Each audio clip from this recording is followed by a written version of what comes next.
It's very easy to get totally immersed in one hobby thing. And I definitely have a tendency to do that. I've been completely immersed in making Gaslands cars. It's such a fun thing to do. But I do want to be mindful not to just kind of get stuck doing the same thing for too long. So I think I need to take a little break from doing Gaslands. And thankfully something else popped into my head that I want to do. First I gotta clean up a little bit though. I'm not even gonna totally put the Gaslands stuff away. I'm just gonna put it over here because I'm sure I'll be back to it soon. Gonna need these and these and these. All right, so where are we headed? Forbidden Psalm. So you may know that my Morkbork adventure, Voidbirth, is coming to GameFound very, very, very soon. It's in the countdown stages.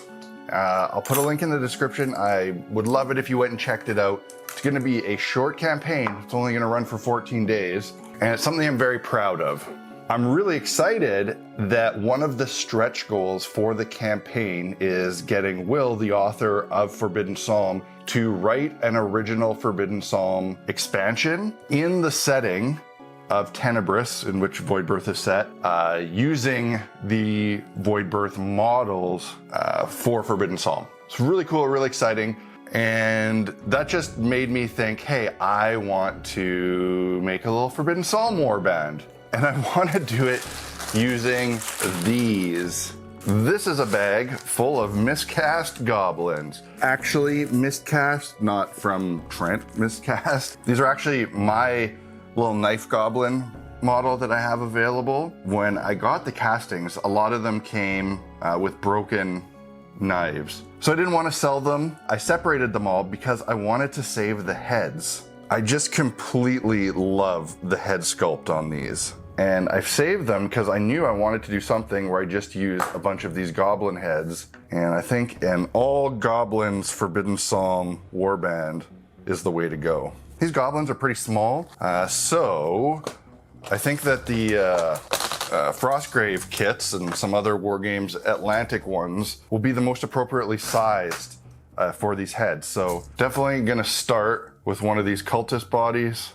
And now, how's this head gonna look in here? It's gonna look a little bit funny, but that's okay.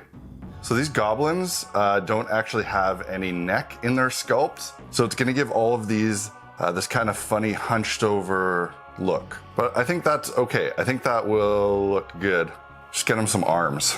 I'm really not worrying about any sort of specific build or weapon types or stats. I'm just gonna make a warband that I think looks neat, and then I can spec it out afterwards. Yeah, buddy. That looks cool. Yeah, let's give him this cultist ghoul hand. Beauty. All right, how fun is that? I love the little guy. Who's next? For this one, let's use a barbarian body. All right, knife goblin, we gotta cut off your head again. Very sorry. I need you to stay there enough. Come on. I gotta be so slippery. No, I don't want to glue my thumb to his face. Steady, steady. All right, what the weapon shall you have? I like this gnarly sword from one of the Knoll kits.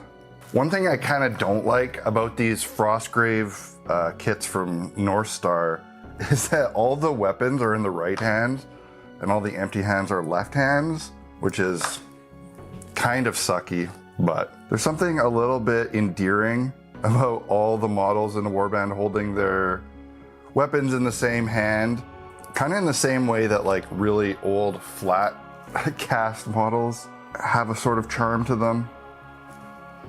This fun little guy. Oops, I bumped him. Trying to get better about using plastic cement when possible rather than just super glue, because it is so much stronger in the long term, but man, I hate that it's not instant. I gotta be careful not to bump things before they're totally set up. I don't want to repeat bodies here. Another cultist. These cultist sets are seriously the best. Ooh, a morning star. Goblins, goblins, goblins, goblins, making goblins. I really love how goblins fit both in like high fantasy settings, low fantasy settings, really kind of like Sparkle Unicorn family friendly kids fantasy, as well as grimdark fantasy. They can slot right into sci-fi. Goblins really are the best. I actually think, I'm actually not in love with how this Morningstar looks like a flaccid weenie. And actually this hand is sort of, I don't know. I guess that's the good thing about plastic cement not being instant. Should we give him this double-handed mace? I mean, it's not as exciting because it's like a cultist weapon and a cultist body. So it really just looks like one of the cultist kits, but you know what? I don't care. I like these kits and I like the way they look. So that's fine. So I got 5 little goblin fightery dudes. And that, well, you know what? I don't like this hand. It's never too late, right? It's never too late. Quickly put a different hand on them. So 4 little fightery goblin guys, but I want a spellcaster. So I'm gonna use this Morkbork model. It's like a wizard, but I'm gonna put one of these goblin heads on it. And that's actually very appropriate because these goblins were sculpted by Boris, who also sculpted these Morkbork models. So let's just cut off this ghoul hand. Try this. Why you gotta be like that? Sometimes I really struggle. It's kind of difficult to get a hand to fit on this one just because of the way the model is holding a book. Can you just please just like work good? Okay. Don't fall off. Finally. Whew. Beauty. You gotta get these guys on some bases and maybe accessorize them a little bit just so they don't look completely like those Frostgrave kits. But I'm happy to finally have these goblin heads on some different models.